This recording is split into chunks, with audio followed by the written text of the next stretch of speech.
Hi guys, the Metal Maniac back again, and today I'm gonna be doing a review on this time I'm gonna be doing a review on the Iron Maiden album Killers. This album came out in 1981, and it was the second and final album with Paul Di'Anno. Now technically speaking, it wasn't the final album. There was the live album Maiden Japan, which like I said in a past video, I did order off eBay. It should be here within the next week or so. But yeah, this is the last studio album with Paul Di'Anno, and it's great. So yeah, so band members. Dennis Stratton is out of the band at this point. And Adrian Smith is in. This is Adrian Smith's first Iron Maiden album that he's in. And then Clive Burr on drums, like the last album. Yeah, and Steve Harris on bass. And of course, Dave Murray also on guitar. First off, before I get into the actual songs, look at that album art. That is great, great album art. One of the best. And I'm kind of looking at it, and yeah, that's the same. That's the same Eddie as on Number of the Beast, and I think Run to the Hills. I mean, it has to be. Hold on, you can tell. Oh, sorry for the glare. Stupid windows are making the glare all weird and worse than it usually is. Middle of the day, so. Okay, as you can see, they're. Let me try to get these in focus.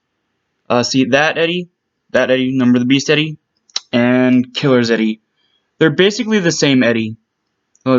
Continuity. That's cool. I love continuity. Um, but back up there. But yeah, great album artwork. And I even have the Killers Eddie Mecha action figure right here. Oh, there we go. Not quite in the same stance as the Eddie on the cover, but I guess it's close enough, right? Yeah.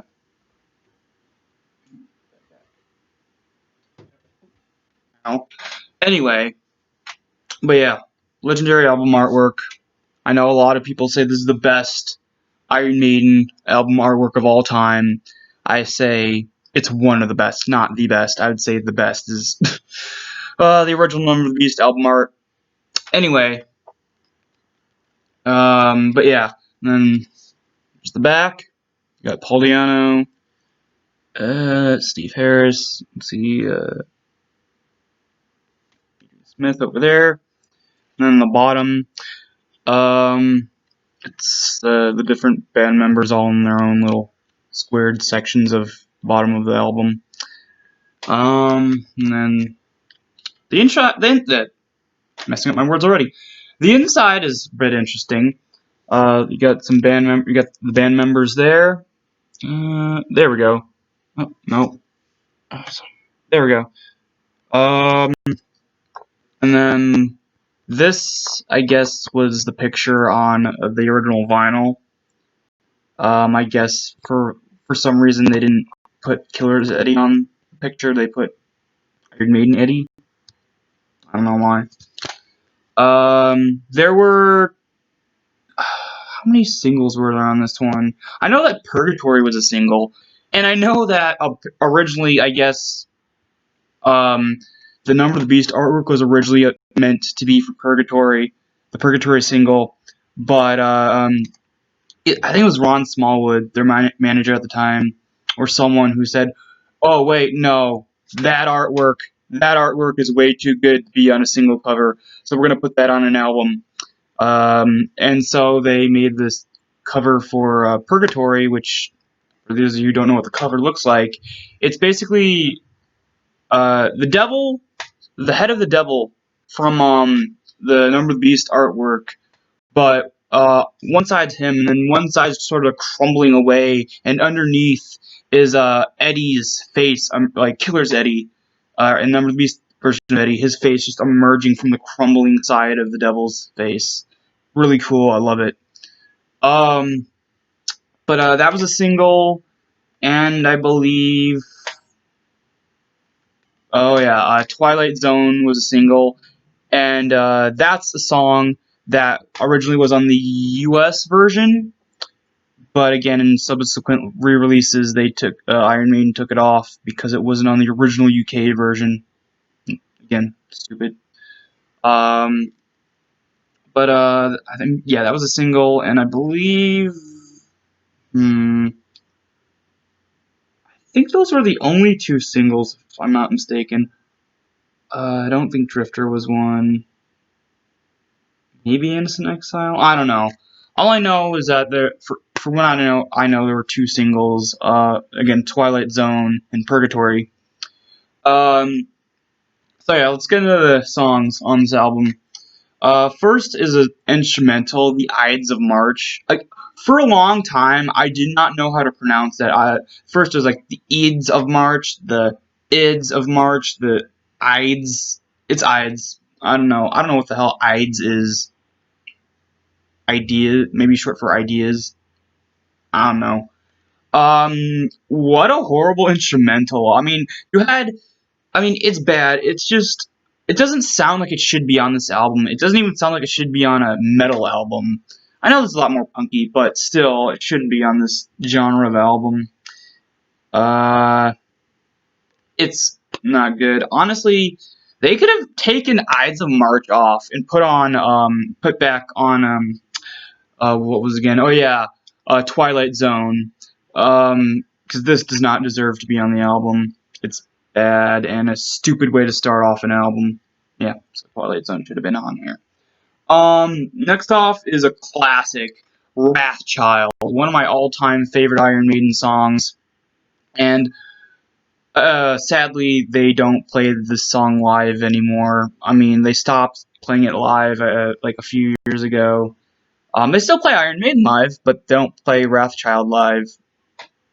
Stupid. But yeah, it's just a really awesome groove to it. And Poliano's vocals, especially on the choruses, "I'm a Wrathchild." Like it's just really nitty gritty, really sort of raw, and just has a lot of punky atmosphere to it. I absolutely love it. Um, then it goes into Murders in the Rue Morgue.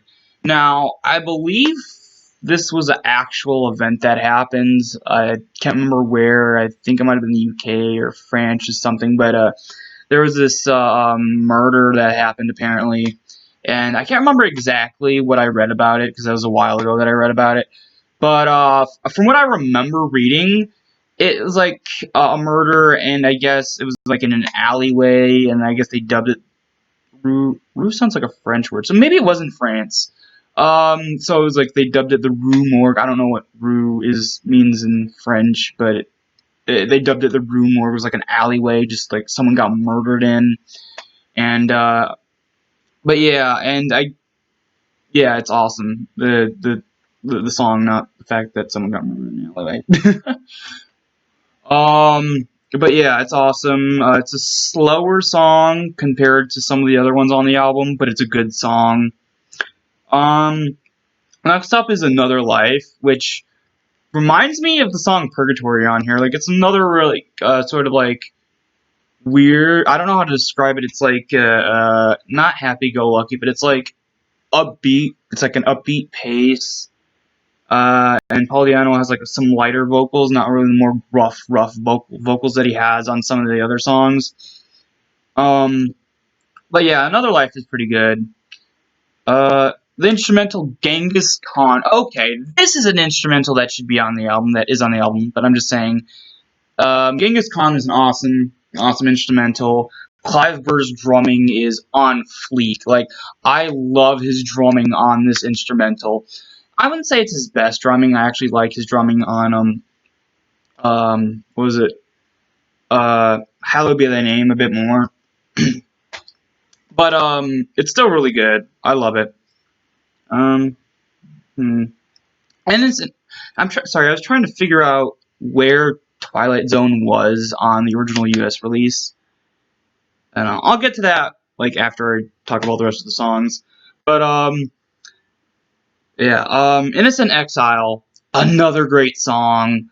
Um, I guess it's supposed to be a sequel to the song "Murders in the Rue Morgue" because this one's about the guy, like some guy who was at the wrong place at the wrong time. People thought at least in the Iron Maiden story version of "Murders in the Rue Morgue," I guess, uh, he was in the wrong place at the wrong time. He was there when the murder happened in the Rue Morgue, and people think it was him just because he was there. And I guess they don't really have any evidence. They just like, oh, you're there. That means you're the murderer. And so he's on the run. People are after him, and I know I love that premise that it's a sequel to one of my favorite songs off the album. Oh yeah, I forgot to mention "Murders in the Rue Morgue" is one of my favorite songs off the album too.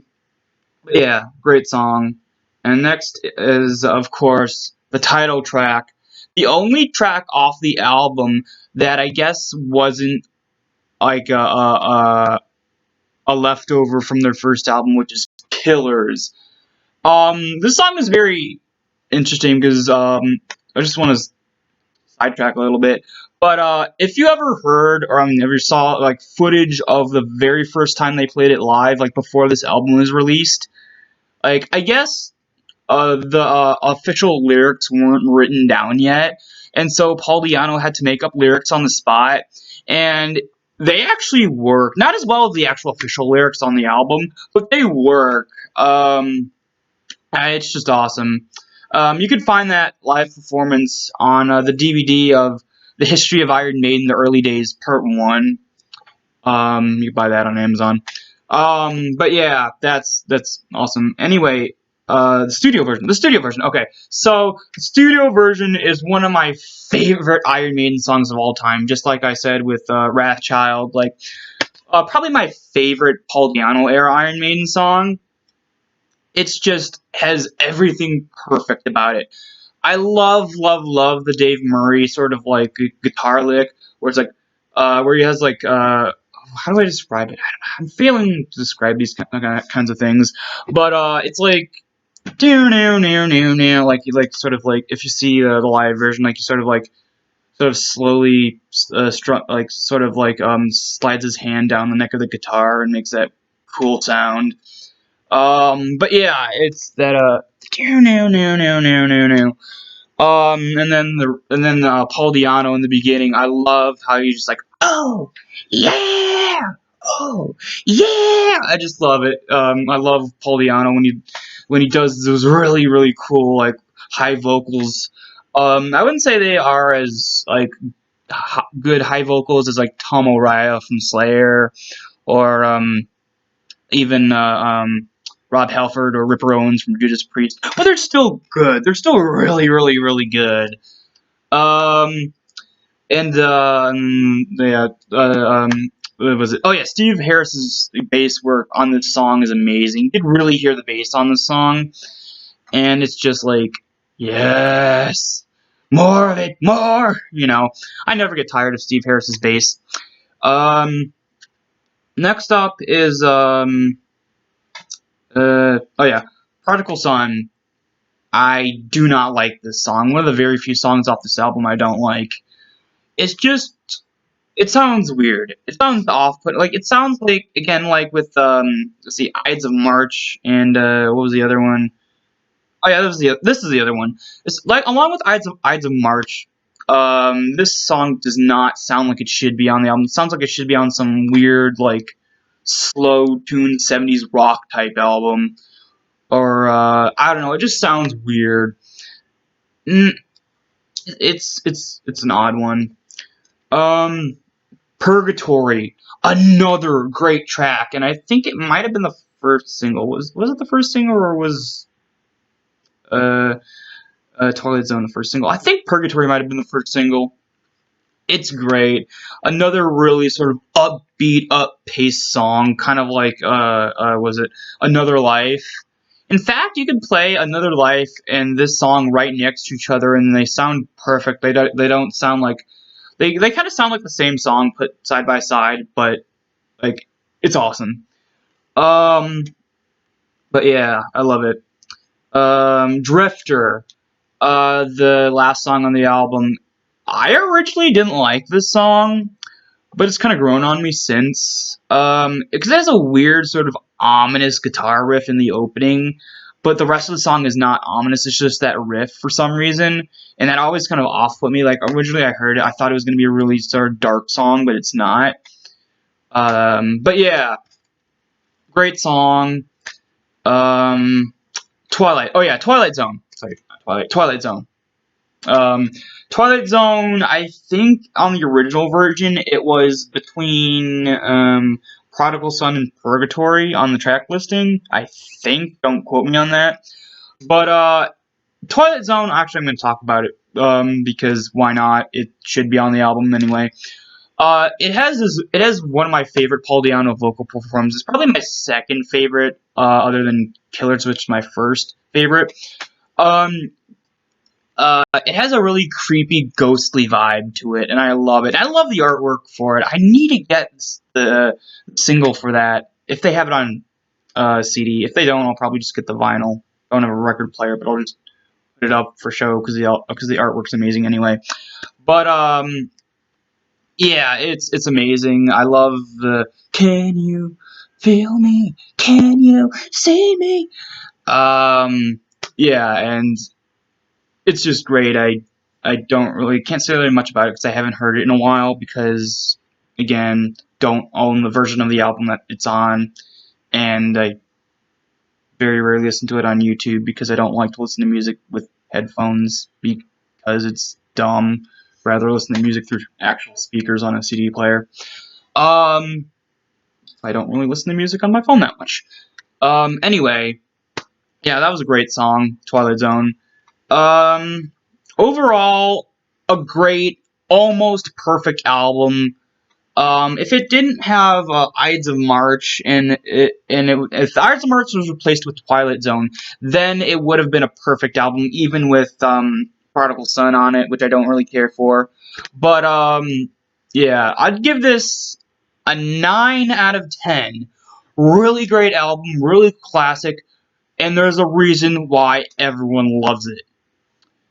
Um, all right, that's it for my review of Killers by Iron Maiden.